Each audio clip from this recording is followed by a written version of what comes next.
my great grandmother Carol talking about my grandfather as a child, which is told by her youngest daughter, my Aunt Kathy Carol.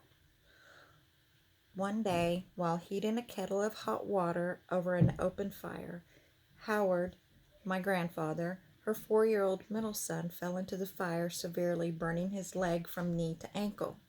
She plunged his leg into kerosene to aid in healing an ally infection. That night, when the temperature began to climb, they loaded the suffering child into a horse-drawn wagon and rode 10 miles in the winter night to a doctor. The scene was repeated when Howard, my grandfather, later split his foot almost in half and nearly lost it from infection. When she was perhaps 8 or 9 years old herself, she remembered, a day after both parents had died, that a party of Indians rode up to their house. This was when that part of Oklahoma was still known as Indian Territory.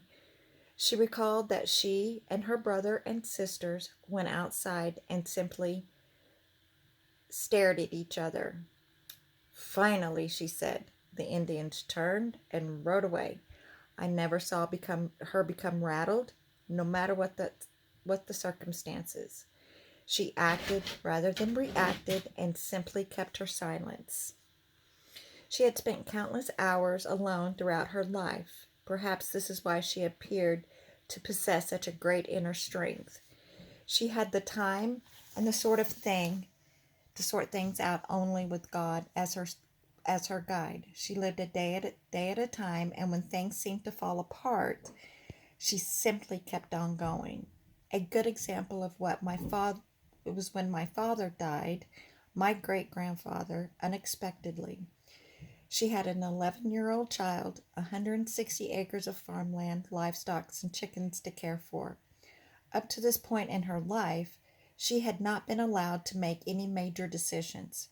She continued on the farm for 4 years and moved only because the continuing urging of her children to do so. Upon leaving the farm, at the age of 57, she moved to Lawton, Oklahoma, where she found a job out at the Post Laundry in nearby Fort Sill. It was the first time in her life she was gainfully employed to a degree or more. She would come home exhausted but happily chattering about her fellow employees. Later she worked as a maid cleaning other people's homes.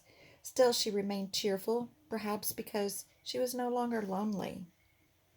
It was around her 72nd birthday when she found she had cancer of the colon. During the initial surgery, the doctors discovered cancer to be well developed, and after taking only enough of the tumor for a biopsy, and sewed her up. A week later, the results of the test indicated the tumors were non-malignant. So they operated again and removed all of the tumors that were possible to remove.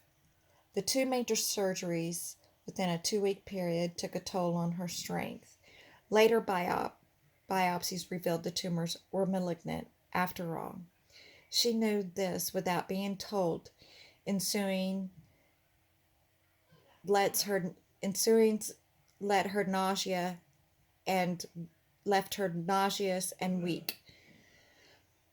But she never lost hope and rarely complained of the pain. She opted for treatment in Guthrie. I asked why.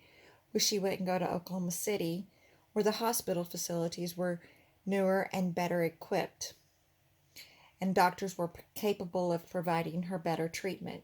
She said it was more convenient for the family to visit her in Guthrie, Oklahoma.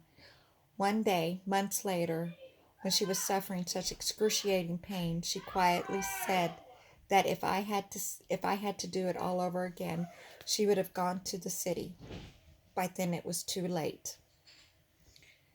Her only real complaint near of the end of her battle was, I don't understand why he just doesn't take me on home.